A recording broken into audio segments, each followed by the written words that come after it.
Bonjour chers frères et sœurs, comment allez-vous? Soyez le bienvenu à cette prière du matin. Nous sommes le samedi et nous allons demander l'intercession de notre maman du ciel, qu'elle vienne prier avec nous, qu'elle vienne nous bénir pendant toute cette journée. Au nom du Père, du Fils et du Saint-Esprit. Amen. Je vous salue Marie, pleine de grâce, le Seigneur est avec vous. Vous êtes bénie entre toutes les femmes, et Jésus, le fruit de vos entrailles, est béni. Sainte Marie, Mère de Dieu, priez pour nous pauvres pécheurs, maintenant et à l'heure de notre mort. Amen. Notre-Dame de Lourdes, priez pour nous. Au nom du Père, du Fils et du Saint-Esprit. Amen. Je vous souhaite, nous allons prendre l'évangile déjà de Saint Jean, chapitre 11, et nous allons méditer sur la résurrection de Lazare aujourd'hui. Jean 11, verset 45. En ce temps-là, quand Lazare fut sorti du tombeau, beaucoup de Juifs étaient venus auprès de Marie et avaient donc vu ce que Jésus avait fait, crurent en lui. Mais quelques-uns allèrent trouver les pharisiens pour leur raconter ce qu'il avait fait. Les grands prêtres et les pharisiens réunirent donc le conseil suprême. Ils disaient, qu'allons-nous faire? Cet homme accomplit un grand nombre de signes. Si nous le laissons faire, tout le monde va croire en lui. Et les Romains viendront détruire notre lieu saint et notre nation. Alors l'un d'entre eux, Caïphe, qui était grand prêtre cette année-là, leur dit, vous n'y comprendrez rien, vous n'y comprenez rien. Vous ne voyez pas quel est votre intérêt? Il vaut mieux qu'un seul homme meure pour le peuple et que l'ensemble de la nation ne périsse pas. Acclamons la parole de Dieu. Donc nous avons l'évangile où ils ont décidé de tuer Jésus.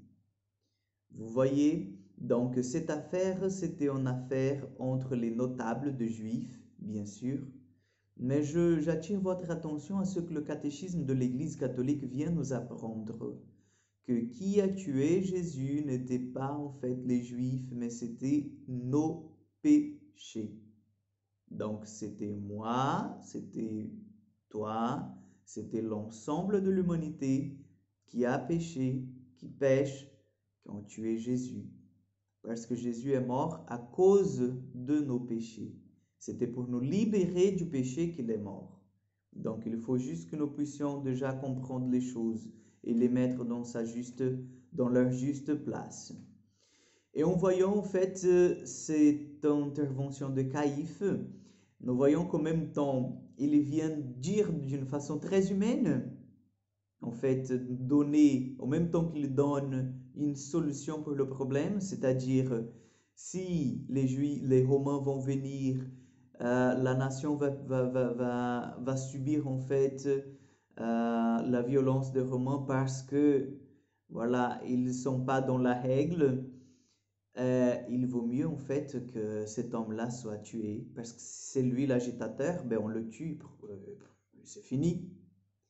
Mais il y a une double interprétation de cette parole de Caïphe parce que nous voyons dans le sens théologique de la mort de Jésus que c'était justement un seul qui est mort pour l'humanité tout entière, pour libérer l'humanité tout entière. Donc pour que la nation ne périsse pas, Jésus a donné sa vie.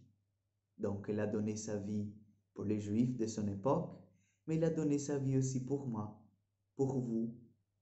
Donc aujourd'hui nous sommes appelés, chers frères et sœurs, comme je vous ai dit hier, aujourd'hui c'est le dernier jour et nous commençons le dimanche des Rameaux, déjà la semaine sainte. Donc vraiment reconnaître ce sacrifice de Jésus parce qu'il a souffert. Il a souffert. Il y a quelques-uns qui disent, il est Dieu, donc non, il n'a pas souffert. Il n'a pas subi dans sa passion, dans sa chair, la douleur. Non, c'est pas vrai. Jésus a souffert. Il a souffert, chaque gifle, chaque coup de fouet, tout. Il a tout souffert. La souffrance morale, la souffrance spirituelle, ce sentiment d'abandon, Tout cela, Jésus a souffert pour chacun de nous. Donc nous sommes invités à entrer dans ce mouvement de reconnaissance et de dire merci Seigneur. Merci Dieu parce que tu as souffert pour moi à ma place. C'était ma souffrance, c'était mes douleurs que tu as pris sur toi.